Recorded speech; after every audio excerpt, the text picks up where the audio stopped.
Hello बच्चों, कैसे हैं आप लोग। काइनेमेटिक्स और वन डायमेंशनल मोशन में एक बहुत इंपॉर्टेंट पार्ट है, ठीक है, जो कि एग्जाम में बहुत पूछा जाता है। नीट और जेई में भी इसके क्वेश्चन बहुत ज़्यादा आते हैं, ठीक है। तो आज हम बात करने वाले हैं ऐसे एक टॉपिक की जिसका नाम है ग्राफ, ठीक है। तो ग्राफ जनरली आपने नाइन्थ में पढ़े थे और उन्हीं से आपने इक्वेशन ऑफ मोशन को सॉल्व भी किया था। लेकिन आज हम जो ग्राफ्स पढ़ेंगे वो थोड़ा सा उसको लेवल थोड़ा सा हाई होगा, है ना, जो नाइन्थ में आपने पढ़ा था, और थोड़ा सा मजेदार तरीके से उसको पढ़ेंगे, ठीक है। तो आइए बात करते हैं ग्राफ्स के बारे में। तो ग्राफ जो है जनरली तीन होते हैं। एक होता है पोजीशन टाइम ग्राफ, जिसको हम डिस्प्लेसमेंट टाइम ग्राफ या डिस्टेंस टाइम ग्राफ भी कहते हैं, ठीक है। जो दूसरा ग्राफ होता है वो वेलोसिटी टाइम ग्राफ होता है। तीसरा ग्राफ एक्सेलरेशन टाइम ग्राफ होता है, ठीक है। जो पहला ग्राफ है जिसको हम पोजीशन टाइम ग्राफ या डिस्प्लेसमेंट या डिस्टेंस टाइम ग्राफ कहते हैं, वो जनरली दो चीजों के बीच का ग्राफ होता है, डिस्टेंस और टाइम के बीच का, या हम बोल सकते हैं डिस्प्लेसमेंट और टाइम या पोजीशन और टाइम के बीच का ग्राफ होता है। किसी एक एक्सिस पे हम लोग इसको लेते हैं टाइम को, और एक एक्सिस पे हम किसको लेंगे, डिस्टेंस को लेंगे, ठीक है। तो आइए बात करते हैं सबसे पहले ग्राफ। पहला ग्राफ जो होता है that is position time graph. कौन सा होता है? पोजीशन टाइम ग्राफ,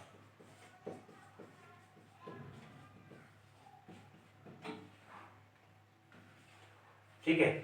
इसको जनरली हम डिस्टेंस और डिस्प्लेसमेंट टाइम ग्राफ भी कहते हैं, ठीक है, ठीक है। इसके बाद हम बात करते हैं दूसरा जो ग्राफ होता है हमारा, that is velocity time graph, ठीक है। तीसरा जो ग्राफ होता है वो होता है एक्सेलरेशन टाइम ग्राफ, ठीक है। ये तीन ग्राफ जनरली हमें पढ़ना है। इन्हीं ग्राफ्स के ऊपर बेस्ड हमारे काफी सारे क्वेश्चंस हमें करना है। एग्जाम में इनके बारे में काफी कुछ पूछा जाता है, ठीक है। अब इनमें से सबसे पहले हम बात कर लेते हैं पोजीशन टाइम ग्राफ के बारे में। किसके बारे में बात कर लेते हैं? मैं यहाँ ग्राफ बना देता हूँ, फिर इसको इस टाइप पर हम सॉल्व कर लेंगे, ठीक है। ठीक, तो हम यहाँ कर लेते हैं पोजीशन टाइम ग्राफ। सबसे पहला ग्राफ जो है it is position time graph. जैसा कि नाम से समझ में आ रहा है कि ये पोजीशन और टाइम के बीच का रिलेशन होगा कहीं ना कहीं, ठीक है। तो यहां मैं ग्राफ बना रहा हूं कुछ इस तरह से, ठीक है। मैंने ऐसा ग्राफ बना दिया और हमने एक्स एक्सिस जो था उस पर हमने टाइम ले लिया हमेशा, ठीक है। जब भी हम बात करें किसी भी ग्राफ की तो एक्स एक्सिस पे हमेशा कौन सा ग्राफ आएगा, कौन सा पार्ट लेंगे, टाइम लेंगे, ठीक है। और वाई एक्सिस में हमेशा हमें क्या लेना है, बाकी जो चीज बची। जैसे पोजीशन टाइम ग्राफ में पोजीशन बचा हुआ, डिस्टेंस डिस्प्लेसमेंट, तो यहाँ वो ले लेंगे। वेलोसिटी टाइम ग्राफ में यहाँ वेलोसिटी लेंगे, टाइम तो यही होता है। एक्सेलरेशन टाइम ग्राफ में यहाँ टाइम होता है, बाकी यहाँ एक्सेलरेशन होता है, ठीक है। ये ध्यान रखना है आपको, ठीक है। तो दिस इज टाइम, और ये क्या है, हम इसको डिस्टेंस ले लेते हैं, ठीक है। डिस्टेंस या डिस्प्लेसमेंट, आपको जो भी लिखना है कोई दिक्कत नहीं की बात है, ठीक है। तो ये डिस्टेंस हो गया और ये क्या हो गया, टाइम हो गया, ठीक है। हमने यहाँ पर कुछ ऐसे इसको डिफाइन कर दिया कि भाई ये पार्ट S1 हो गया, ये S2 हो गया, ये S3 हो गया, ये S4 हो गया, ये S5 हो गया, ये S6 हो गया, ठीक है। और ये 0 टाइम को ले लिया T1, इसको ले लिया T2, इसको ले लिया हमने T3, ऐसे T4 और ऐसे T5, ठीक है। इस तरह से हमने टाइम को डिवाइड कर दिया इसके में, ठीक है। और हमें यहाँ पर कुछ इस तरह से एक ग्राफ मिला हुआ है, ठीक है। क्या मिला हुआ है? ग्राफ मिला हुआ है। इस ग्राफ को हमें देखना है 2 पॉइंट्स पर, ठीक है। अब क्या करते हैं, यहां पर हम कोई भी, हम ये मान लेते हैं कि पार्टिकल जो है 0 से कहां तक गया, S3 तक गया, ठीक है। और फिर वो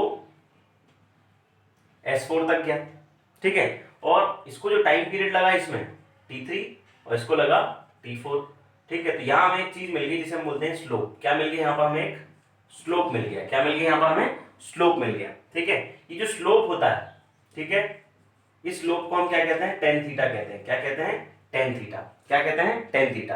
तो देखो यहाँ पर S3 आ रहा है और यहाँ आ रहा है S4, ठीक है। और ये T3 और ये T4 आ गया, ठीक है। यहाँ आ रहा है T3 और यहाँ आ रहा है T4, ठीक है। तो ये जो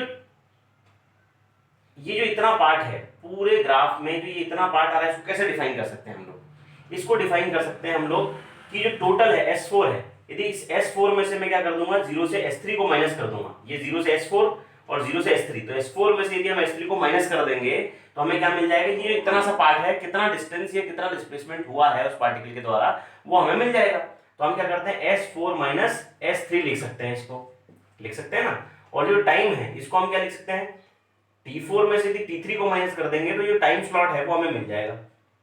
ठीक है, तो इसको हम डेल एस लिख सकते हैं, इसको हम डेल टी लिख सकते हैं, जो चेंज हो रहा है। ठीक है, कोई दिक्कत। इसके बाद में हम बात करेंगे स्लोप क्या होता है भाई। स्लोप होता है टेन थीटा।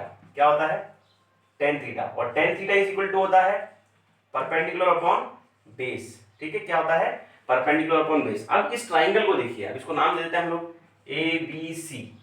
ठीक है, तो हम यहां लिख देते हैं from triangle A B C. इस ट्राइंगल ए बी सी में टेन थीटा की यदि हम बात करें, ये हमारा एंगल है और ये हमारा एंगल है ना। तो इस ग्राफ में क्या देख रहे हैं हम लोग कि पार्टिकल है जो थीटा एंगल बनाकर किसी एक दिशा में जा रहा है। ठीक है, अब यदि जा रहा है थीटा एंगल बना रहा है तो भाई tan theta is equal to कितना होगा, परपेंडिकुलर अपॉन बेस होगा। परपेंडिकुलर क्या है यहाँ पर, S4 माइनस S3। ठीक है, डिवाइड बाय बेस क्या है, T4 माइनस T3। ठीक है, क्या मैं इसको डेल एस लिख सकता हूं, क्या मैं इसको डेल टी लिख सकता हूं, बिल्कुल लिख सकता हूं। और हमें पता है कि del S upon del T क्या होता है, वेलोसिटी। डिस्टेंस अपॉन टाइम क्या होता है, वेलोसिटी होता है। तो tan theta is equal to कितना आ गया, tan theta is equal to हो जाएगा वेलोसिटी। क्या हो जाएगा, वेलोसिटी। मतलब यहां पर जो स्लोप है वो हमें क्या डिफाइन कर रहा है, वेलोसिटी को डिफाइन कर रहा है। यदि हमें यहां पर एंगल निकालना हो, यदि हम यहां का एंगल निकाल लें तो हमें क्या मिल जाएगी, वेलोसिटी मिल जाएगी। तो फर्स्ट ग्राफ जो है वो क्या डिफाइन करता है, पोजीशन डिफाइन करता है। मतलब किसी भी पोजीशन टाइम ग्राफ में हम क्या निकाल सकते हैं, वेलोसिटी निकाल सकते हैं। ठीक है, क्या निकाल सकते हैं, वेलोसिटी। अच्छा, वेलोसिटी के ऊपर डिपेंड करता है कौन, टेन थीटा। या टेन थीटा डिपेंड करता है किसके ऊपर, वेलोसिटी। मतलब जब थीटा की वैल्यू चेंज करते जाएंगे हमें क्या मिलेगा, वेलोसिटी मिलती जाएगी। तो हम अलग अलग एंगल पे अलग अलग वेलोसिटी की बात करेंगे। जैसे हम बात करते हैं केस वन की, क्या बात करते हैं, यहां मैं ऐसे अलग से लिख देता हूं। ठीक है, पहले हम केस वन की बात कर लेते हैं। ठीक है, केस वन हमने ले लिया। इस केस वन में हम ले लेते हैं if theta is equal to कितना हो जाए, 0 डिग्री हो जाए। क्या हो जाए, theta is equal to 0 degree. तो टेन जीरो कितना होता है, टेन जीरो होता है 0। क्या होता है, 0।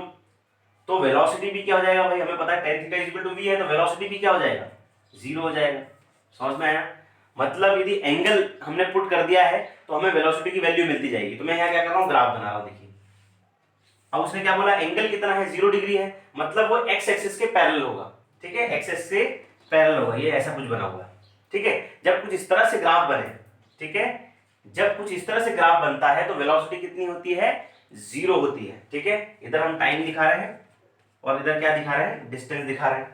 ठीक है, तो हमने क्या देखा, जब भी पैरेलल ग्राफ बनेगा एक्स एक्सिस के तो वेलोसिटी हमेशा क्या होगी, 0। तो यदि आपको एग्जाम में कोई क्वेश्चन पूछे कि भाई इस तरह से ग्राफ बना हुआ है तो बताइए क्या डिफाइन कर रहा है ये ग्राफ, तो आप बताएंगे भाई यहां पर जो है वेलोसिटी कितनी है, 0 है किसी पार्टिकल की। ठीक है, तो ये हो गया पहला केस। अगले केस की बात कर लेते हैं। मैं सारी चीजें मिटा देता हूं ताकि आपको ज्यादा अच्छे समझ में आ जाए। ठीक है, यहां पर हम कर लेते हैं। ठीक है, केस वन हो गया। अभी हम बात कर रहे हैं केस टू की। केस टू में यदि हम बात करें तो अब थीटा की वैल्यू हम चेंज कर देते हैं। क्या कर देते हैं, थीटा की value if theta is equal to क्या हो जाए, 90 डिग्री हो जाए। क्या हो जाए, 90 डिग्री। कितना हो जाएगा, 90 डिग्री। तो थीटा 90 होता है तो tan theta is equal to कितना हो जाता है, टेन 90 इज इक्वल टू होता है इन्फिनिटी। क्या होता है, इन्फिनिटी। तो वेलोसिटी भी क्या हो जाएगी, इनफाइनाइट। ठीक है, इसका यदि हम ग्राफ बनाना चाहें तो कैसा बनेगा भाई, ये हो गया टाइम, इधर हो गया डिस्प्लेसमेंट।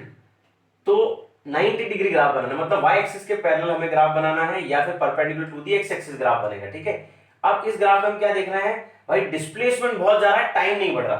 ठीक है, मतलब वेलोसिटी कितनी होगी, इनफाइनाइट। तो जब भी आपको ऐसा ग्राफ मिले जिसमें y एक्सिस के पैरेलल हो लाइन, ठीक है, और डिस्प्लेसमेंट टाइम ग्राफ हो या पोजीशन टाइम ग्राफ हो, तो वेलोसिटी कितनी हो जाएगी, इनफाइनाइट हो जाएगी। आपको ये ध्यान रखना है। This is second case.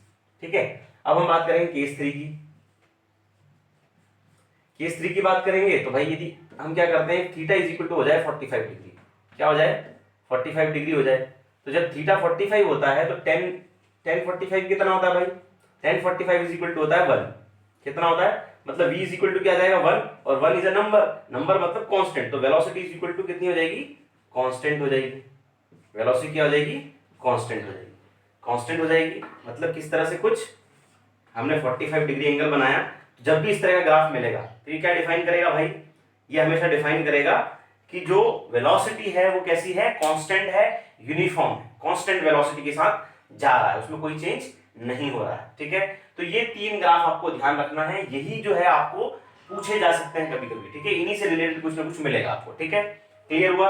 तो ये हो गया पोजीशन टाइम ग्राफ। इससे हम क्या निकाल सकते हैं, पोजीशन टाइम ग्राफ जो होता है वो वेलोसिटी फाइंड करने के लिए यूज करते हैं। ठीक है, और जो हमने ग्राफ बनाया है, मतलब ये जो ग्राफ प्लॉट किया है, इसमें हमने ये स्लोप को क्या बोला है, टेन थीटा बोला है। जब आप मैथमेटिक्स में लाइन नाम का चैप्टर पढ़ेंगे, पेयर्स ऑफ लाइन, उसमें आपको ये पढ़ना है कि भाई इसको स्लोप को टेन थीटा क्यों कहते हैं। ठीक है, वो मैथमेटिक्स का पार्ट है। आप सिर्फ इतना ध्यान रखिए कि यहाँ पर स्लोप जो बन रहा है, जो एंगल बना रही है एक लाइन, उस एंगल को हम क्या बोलते हैं, उस लाइन के एंगल को हम बोलते हैं स्लोप। क्या बोलते हैं, जैसे आप किसी ढलान पे आते हैं तो उसको स्लोप बोलते हैं ना। तो स्लोप जो होता है वो क्या होता है, टेंजेंट होता है, टेन थीटा होता है। ठीक है, तो उस टेन थीटा की बात की उसने यहाँ पर। तो tan theta is equal to क्या होता है, परपेंडिकुलर अपॉन बेस। परपेंडिकुलर में देखा भाई जो चेंज है उसको दिखा रहा है, तो डेल एस लिख दिया हमने यहाँ पर। फिर हमने देखा बेस में क्या दिखा रहा है भाई, चेंज इन टाइम दिखा रहा है, तो मैंने चेंज इन टाइम लिख दिया। ठीक है, तो tan theta is equal to क्या डिनोट कर रहा है, वेलोसिटी को डिनोट कर रहा है, क्योंकि displacement upon time is equal to क्या होता है, वेलोसिटी।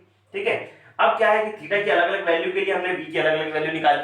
ठीक है, जब theta is equal to 0 degree देखा तो हमने क्या देखा, tan 0 कितना हो गया 0, तो वेलोसिटी कितनी हो जाएगी, 0 हो जाएगी। हमने देखा कि भाई जब थीटा की वैल्यू 90 डिग्री रखी तो हमें क्या मिल गया, इन्फिनिटी मिल गया, मतलब वेलोसिटी भी क्या हो गई, इन्फिनिटी। थर्ड केस में हमने देखा यदि थीटा की वैल्यू 45 डिग्री हो जाए तो जो tan 45 1 हो जाता है, मतलब जो वैल्यू आ रही है वो एक नंबर आ रही है, मतलब फिक्स्ड आ रही है। तो जब भी हम बात करेंगे इस तरह की ग्राफ की जिसमें 45 डिग्री एंगल का होता है, एंगल बना होगा, वहां पर हमेशा ग्राफ कैसा होगा, 45 डिग्री का होगा। और उस 45 डिग्री ग्राफ का मतलब ये है कि कांस्टेंट वेलोसिटी है। वेलोसिटी कैसी है, यहां पर लिख लेंगे वेलोसिटी इज कांस्टेंट।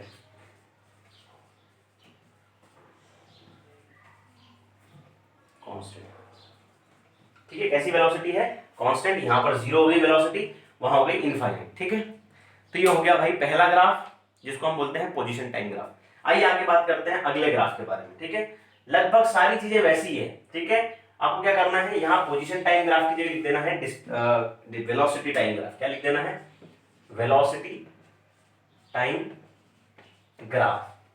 ठीक है, वेलोसिटी टाइम ग्राफ, सब कुछ वैसे ही करना है आपको, कुछ ज्यादा चेंज नहीं है। हमने क्या किया भाई, सिर्फ जो डिस्टेंस था उन सब की जगह पर हमने चेंज कर दिया, और बाकी सारी चीजों को थोड़ा थोड़ा हम चेंज करेंगे। यहाँ पर सब कुछ वैसा ही लिख रहा हूं मैं, टाइम तो वैसा ही रहेगा, सिर्फ क्या चेंज आएगा, यहाँ पर v1 v2 v3 लिख दूंगा, v1 v2 v3 और ये v4। मतलब ये क्या डिफाइन कर रहा है, वेलोसिटी को डिफाइन कर रहा है। ठीक है, आगे समझ में। तो ये जो यहाँ जो चेंज हुआ वो क्या हो जाएगा, v3 और ये v4 हो जाएगा। ठीक है, और जो चेंज होगा that is v4 minus v3, इसको हम क्या लिख सकते हैं, डेल v लिख सकते हैं। वैसे जो t है वो हो जाएगा t4 minus t3 is equal to del t। समझ में आ रहा है? तो सब कुछ वैसे ही करना है, सिर्फ थोड़ा सा चेंज आएगा। अब देखिए slope is equal to tan theta, यहाँ भी होगा स्लोप इज इक्वल टू क्या हो जाएगा, tan थीटा ही होगा। tan theta is equal to perpendicular upon base ही होता है ना। अब फिर से हमने ट्राइंगल एबीसी ले लिया। अब ट्राइंगल एबीसी में क्या है, सिर्फ ये चीज चेंज हो जाएगी। यहाँ पर जहां डिस्प्लेसमेंट था वहां क्या आ गई, वेलोसिटी आ गई। तो मैं यहाँ क्या कर रहा हूँ, चेंज कर रहा हूँ।